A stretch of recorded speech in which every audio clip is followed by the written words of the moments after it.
Chapter 6. One Sabbath day, as Jesus was walking through some grain fields, his disciples broke off heads of wheat, rubbed off the husks in their hands, and ate the grains. But some Pharisees said, "You shouldn't be doing that. It's against the law to work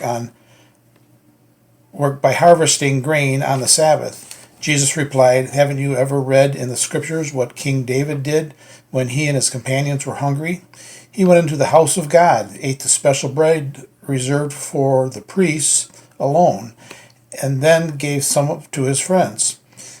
That was breaking the law too." And Jesus added, "I, the Son of Man, am master even of the Sabbath." On another Sabbath day, a man with a deformed right hand was in the synagogue while Jesus was teaching. The teachers of religious law and the Pharisees watched closely to see whether Jesus would heal the man on the Sabbath, because they were eager to find some legal charge to bring against him.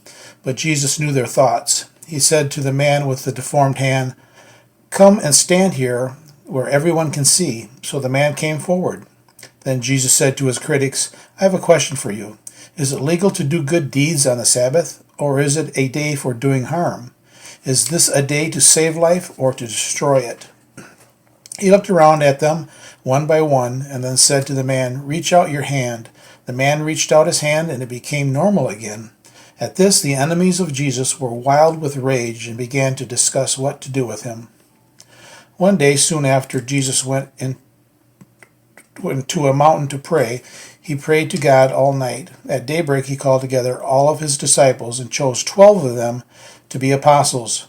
Here are their names: Simon, he also called him Peter; Andrew, Peter's brother; James, John, Philip, Bartholomew, Matthew, Thomas, James, son of Alphaeus, Simon the Zealot, and Judas, son of James, and Judas Iscariot, who later betrayed him. When they came down the slopes of the mountain, the disciples stood with Jesus on a large level area, surrounded by many of his followers and by the crowds. There were people from all over Judea and from Jerusalem and from as far north as the seacoast of Tyre and Sidon. They had come to hear him and to be healed, and Jesus cast out many evil spirits. Everyone was trying to touch him because healing power went out from him, and they were all cured. Then Jesus turned to his disciples and said, "God blesses you who are poor, for the kingdom of God is given to you. God blesses you who are hungry, for you will be satisfied. God blesses you who weep now, for the time will come when you will laugh with joy. God blesses you who are hated and excluded and mocked and cursed because you are identified with me, the Son of Man. When that happens, rejoice. Yes, leap for joy, for a great reward awaits you in heaven. Remember, the ancient prophets were also treated that way by your ancestors. What sorrows await you who are rich, for you have your own happiness now. What sorrows await for you who are satisfied and prosperous now, for a time of awful hunger is before you. What sorrows await you who laugh carelessly, for your laughing will turn to mourning and sorrow. What sorrows await you who are praised by the crowds, for their ancestors also praised false prophets. But if you are willing to listen, I say, love your enemies, do good to those who hate you, pray for the happiness of those who curse you, pray for those who hurt you. If someone slaps you on one cheek, turn the other cheek. If someone demands your coat, offer your shirt also.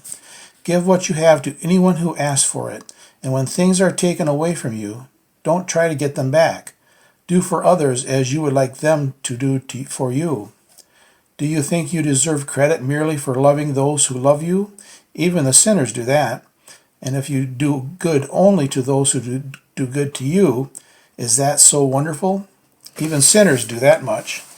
And if you lend money only to those who can repay you, what good is that? Even sinners will lend to their own kind for a full refund.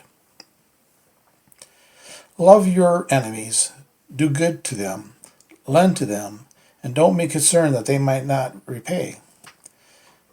Then your reward from heaven will be very great, and you will truly be acting as children of the Most High, for he is kind to the unthankful and to those who are wicked. You must be compassionate, just as your Father is compassionate. Stop judging others, and you will not be judged. Stop criticizing others, or it will all come back on you. If you forgive others, you will be forgiven. If you give, you will receive. Your gift will return to you in full measure, pressed down, shaken together, to make room for more, and running over. Whatever measure you use in giving, large or small, it will be used to measure what is given back to you. Then Jesus gave the following instruction. What good is it for one blind person to lead another? The first will fall into a ditch and pull the other down also. A student is not greater than the teacher, but the student who works hard will become like the teacher. And why worry about a speck in your friend's eye when you have a log in your own? How can you think of saying, "Friend, let me help you get rid of that speck in your eye," when you can't see past a log in your own eye? Hypocrite! First get rid of the log from your own eye, then perhaps you will see well enough to deal with the speck in your friend's eye. A good tree can't produce bad fruit, and a bad tree can't produce good fruit. A tree is identified by the kind of fruit it produces. Figs never grow on thorn bushes or grapes on bramble bushes. A good person produces good deeds from a good heart, and an evil person produces evil deeds from an evil heart. Whatever it is in your heart determines what you say. So why do you call me Lord when you won't obey me? I will show you what it's like when someone comes to me, listens to my teaching, and then obeys me. It is like a person who builds a house on a strong foundation laid upon an underlying rock. When the flood waters rise and break against a house, it stands firm because it is well built. But anyone who listens and doesn't obey is like a person who builds a house without a foundation. When the floods sweep down against the house, it will crumble into a heap of ruins.